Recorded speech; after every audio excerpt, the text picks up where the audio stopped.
Most people experience decisions as conscious events. A moment appears, options are evaluated, and then a choice is made. From the inside, it feels direct. You think about something, arrive at a conclusion, and act. This creates the impression that your conscious mind is the primary source of control. But the feeling of deciding is not the same thing as the process that produced the decision.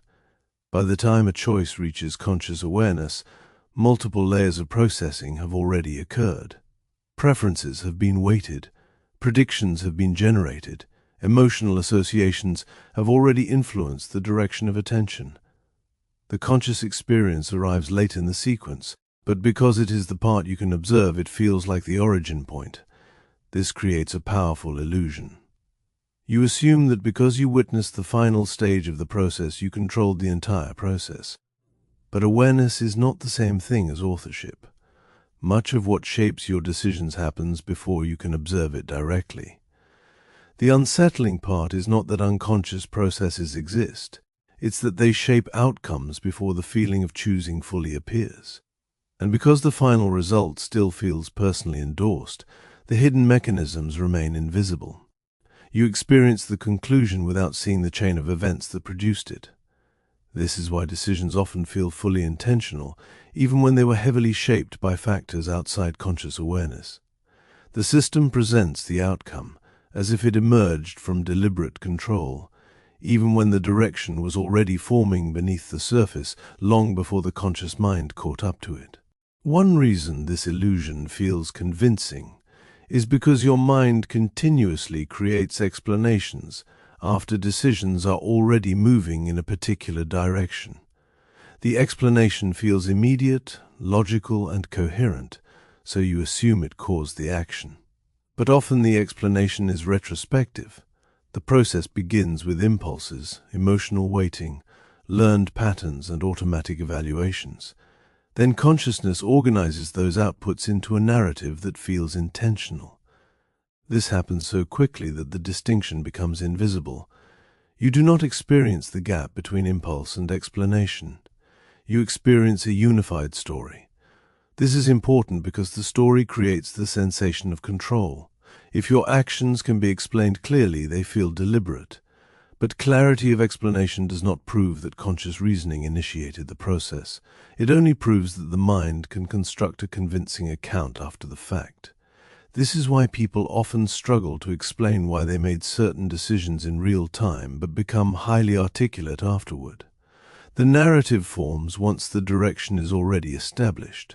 And because the narrative feels internally consistent, it becomes easy to confuse explanation with causation. You believe you acted because of the reasons you can describe, when in many cases the reasons were assembled to justify a process that had already begun at a deeper level. The conscious mind acts less like a commander issuing orders and more like an interpreter trying to make sense of outputs it did not fully generate itself. Your brain is constantly prioritizing efficiency over awareness. If every decision required full conscious analysis, even simple actions would become exhausting. So the system automates patterns wherever possible. Habits form. Reactions become compressed. Emotional responses begin to operate as shortcuts. Over time, many behaviors stop requiring deliberate thought altogether. You do not consciously decide how to react to every tone of voice, facial expression, or social cue. Your system evaluates them automatically based on past experience. This is useful because it allows rapid adaptation, but it also means that many decisions emerge from processes you do not directly observe. The more familiar a situation feels, the less conscious oversight is involved. This creates the sensation that your reactions are natural or obvious, when in reality they are conditioned responses shaped through repetition. The important detail is that automaticity feels identical to authenticity. A reaction that happens quickly feels more real because it arrives without effort, but speed is not proof of truth or intention. It is often proof that the system has optimized a pattern enough to bypass conscious review, and once a pattern becomes automatic, it begins influencing future decisions in ways that feel self-directed, even though they are heavily constrained by prior conditioning. Emotion plays a central role in guiding decisions long before conscious reasoning begins. Emotional signals act as weighting mechanisms. They determine what receives attention, what feels threatening, what feels rewarding, and what seems worth pursuing. Conscious thought usually enters after these priorities have already been established. This means that reasoning often follows emotional direction rather than creating it. But because the reasoning process is verbal and observable, it feels more authoritative.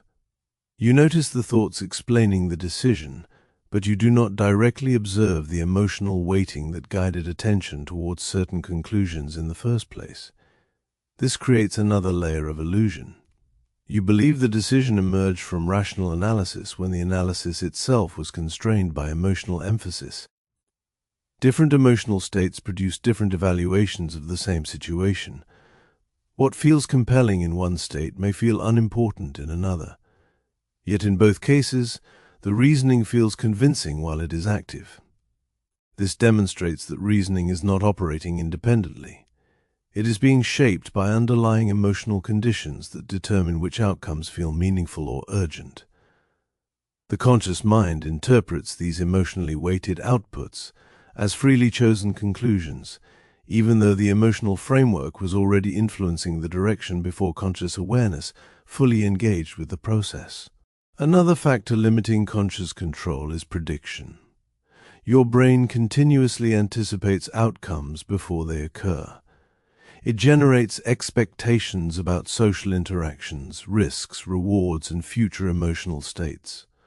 These predictions influence behavior automatically. If an outcome is predicted to feel unsafe or uncomfortable, avoidance tendencies begin forming before deliberate reasoning has fully processed the situation. If an outcome is predicted to feel rewarding, attraction toward it strengthens automatically. This predictive system operates beneath conscious awareness because it must function quickly. But the speed of prediction creates a distortion. By the time you consciously consider a choice, the system may already be biased toward a particular outcome. The conscious mind interprets this bias as preference or intuition, but much of it originates from predictive processing outside direct awareness. You feel like you are choosing freely between options, yet the options have already been emotionally and cognitively weighted before conscious evaluation appears. This does not eliminate agency entirely, but it changes how agency operates. Instead of consciousness creating decisions from nothing, it interacts with processes that are already in motion. And because those underlying processes remain mostly invisible, the final choice still feels completely self-generated, even when the direction was strongly shaped beforehand. Memory quietly shapes decisions in ways that rarely feel visible. Every past experience leaves behind patterns of association that influence future behavior automatically. These associations are not stored as objective records. They are stored in terms of emotional significance, perceived outcomes, and learned expectations. When you encounter a situation that resembles something familiar, your brain begins referencing these stored patterns immediately. This happens before conscious reasoning fully engages. A conversation may trigger defensiveness because it resembles a past conflict. A new opportunity may feel exciting because it resembles a previous reward. In both cases, the emotional direction begins forming prior to deliberate thought. The conscious mind then interprets the resulting feeling as personal preference or instinct, but what feels like spontaneous judgment is often the activation of learned associations that were shaped long before the current moment. This creates continuity in behavior without requiring conscious control over every response. The problem is that these associations persist even when circumstances change. A response that was once adaptive can continue influencing decisions long after the original conditions disappeared. Yet because the reaction feels immediate and natural, it rarely appears conditioned. It appears personal. This is why people often repeat the same patterns while believing each decision is entirely new. The system is not evaluating the present moment in isolation. It is filtering the present through accumulated emotional memory, then presenting the result as if it emerged independently in real time. Attention itself limits control more than most people realize.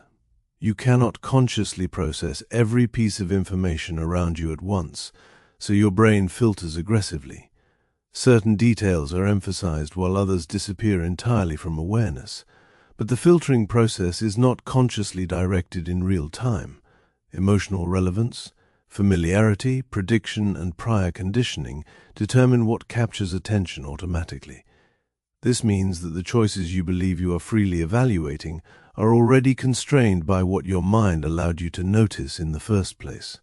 Conscious decision-making only works with the information currently available to awareness, but awareness is selective. Entire possibilities can remain invisible simply because the system did not prioritize them. This creates a hidden limitation on autonomy. You experience yourself as choosing between visible options while remaining unaware of how many alternatives were excluded before conscious evaluation even began.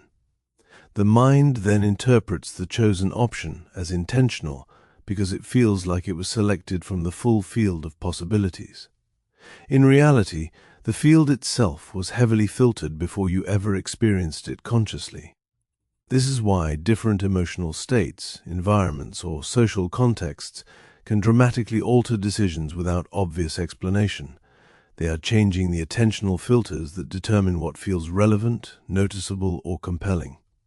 And because the filtering process remains largely invisible, the resulting choices still feel entirely self-directed from the inside. Social influence shapes decisions even when you believe you are acting independently. Human behavior is deeply responsive to perceived norms, approval signals, and environmental expectations. This responsiveness operates automatically because social belonging has historically been tied to survival. Your brain continuously monitors reactions, status cues, and patterns of acceptance in ways that influence behavior before conscious analysis fully occurs. You may think you are making a personal decision, while subtle social pressures are already shaping the emotional weight of different outcomes. Certain choices feel safer, more acceptable, or more rewarding because they align with perceived expectations. Others feel uncomfortable or risky because they threaten social coherence. These influences are rarely experienced as external control. Instead, they become integrated into personal preference itself. The desire feels internal even when it was partially constructed through social reinforcement. This is why people often adopt behaviors, goals, or values that mirror their environments without recognizing the extent of that influence. The system gradually internalizes repeated signals until they feel self-generated. And because the adaptation happens slowly, there is no clear moment where outside influence becomes visible. The result is a decision-making process that feels autonomous, while remaining deeply shaped by social context operating beneath conscious awareness. The feeling of control depends heavily on predictability. When actions produce expected outcomes, the mind reinforces the belief that consciousness is directing the process effectively. But this feeling weakens when behavior becomes inconsistent, impulsive, or difficult to explain. Moments of regret reveal something important about the system. If conscious intention fully controlled behavior, actions would consistently align with stated goals and values. Yet people frequently act against their own long-term interests while fully understanding the consequences beforehand. This gap between intention and action exposes the limits of conscious control. Knowing what should be done is often insufficient to determine behavior because multiple systems are influencing actions simultaneously. Immediate emotional rewards can override long-term reasoning. Automatic patterns can bypass deliberate intention. Stress can narrow attention towards short-term relief rather than future outcomes. And because these processes operate quickly, conscious awareness often arrives too late to redirect them fully. Afterward, the mind reconstructs the event into a coherent narrative, but the reconstruction does not erase the underlying reality. Much of behavior emerges from interactions between systems that consciousness only partially supervises. This does not mean choices are meaningless. It means the conscious self is less isolated and authoritative than it feels. The shift in understanding begins when control is no longer treated as absolute. Most people unconsciously imagine control as a binary state. Either you are fully choosing your actions or you are not. But the system is more complex than that. Conscious awareness participates in behavior without fully originating it. It influences processes already in motion, modifies patterns over time, and changes how future decisions are shaped. This reframes agency completely. Instead of imagining yourself as a detached controller directing every action from above, you begin to see consciousness as part of a larger system composed of memory, prediction, emotioning, attention, and social influence. The feeling of choosing remains real, but it is no longer mistaken for total authorship. And paradoxically, this understanding can increase effective control rather than reduce it. When hidden influences become visible, they lose some of their invisibility. Patterns become easier to recognize. Emotional states become easier to account for. Automatic reactions become easier to interrupt before they fully stabilize into action. The goal is no longer perfect control. The goal is awareness of the forces already shaping behavior before consciousness notices them, because once those forces are visible, the relationship between awareness and action begins to change. One of the strongest illusions surrounding control is the belief that deliberate thinking automatically improves decision-making. It feels intuitive to assume that the more consciously involved you are, the more control you have. But conscious thought itself is constrained by the same systems influencing behavior beneath awareness. The thoughts you analyze, the conclusions you reach, and the options that feel convincing are all shaped by prior emotional weighting, attention filtering, and learned associations. This means that conscious reasoning does not operate independently from the deeper processes influencing the system. It operates inside them. When people attempt to think their way into better control, they often imagine that consciousness exists outside the mechanisms shaping behavior. But the conscious mind is not separate from the system, it is one part of it. This is why two people can reason through the same situation and arrive at completely different conclusions while both feeling rational. The reasoning process itself is built on assumptions, emotional priorities, and interpretations that were already active before conscious analysis began. What feels like objective thinking is often structured by invisible biases operating underneath awareness. The mind then mistakes the resulting coherence for autonomy. But coherence does not prove independence. It only proves that the system can generate internally consistent narratives from the information and priorities already shaping it. This is why increased analysis does not always produce increased freedom. In some cases, it simply produces more sophisticated justifications for patterns that were already guiding behavior beneath conscious awareness. Control is also limited by the speed at which unconscious processing occurs. Many reactions emerge faster than conscious awareness can fully evaluate them. Facial expressions shift before you intentionally decide how to respond. Emotional reactions activate before reasoning stabilizes around them. Attention moves toward perceived threats or rewards automatically. This timing matters because it changes the role consciousness actually plays. The conscious mind often becomes aware of a tendency after it has already begun influencing behavior. By that point, the system is no longer deciding from a neutral position. Momentum already exists. Consciousness may still modify or interrupt the process, but it is doing so after activation has already started. This creates the sensation that certain reactions just happen, and in many cases they do. The system prioritizes rapid adaptation over reflective awareness because hesitation can carry costs. Automatic processing allows immediate responses, but it also reduces the extent to which consciousness directly initiates behavior in real time. The conscious experience of control, therefore, becomes partly retrospective. You feel involved because awareness catches up quickly enough to integrate the reaction into your sense of self. But catching up is not the same as initiating. The distinction is subtle, which is why the illusion remains convincing. The delay between unconscious activation and conscious recognition is often too small to notice directly, yet large enough to shape behavior before deliberate evaluation fully appears. Another hidden influence on decision-making is identity preservation. Your mind continuously attempts to maintain a stable sense of who you are. This affects choices more than most people realize. Decisions are not evaluated only in terms of outcomes. They are also evaluated in terms of whether they feel compatible with your existing self-image.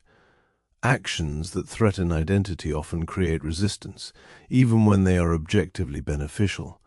Conversely, actions that reinforce familiar identity patterns feel easier and more natural, even when they produce negative outcomes.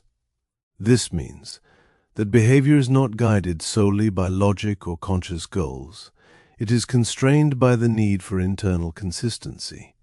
If a new behavior conflicts with your established self-concept, the system generates tension.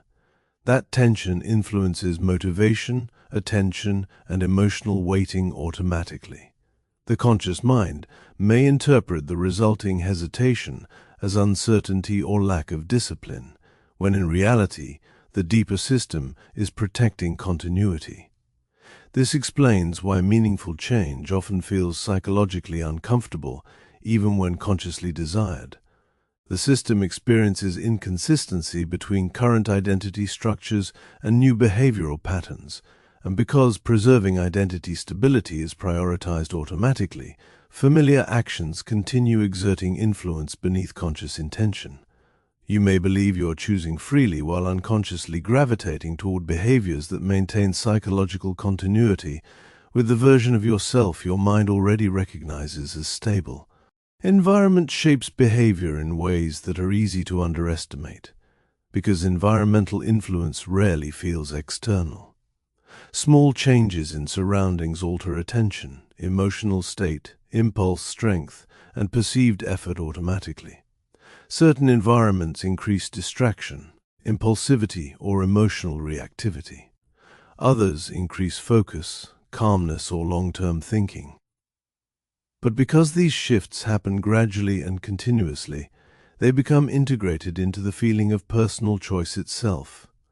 A decision made under one set of environmental conditions can feel completely different under another, even when the person believes they are acting consistently.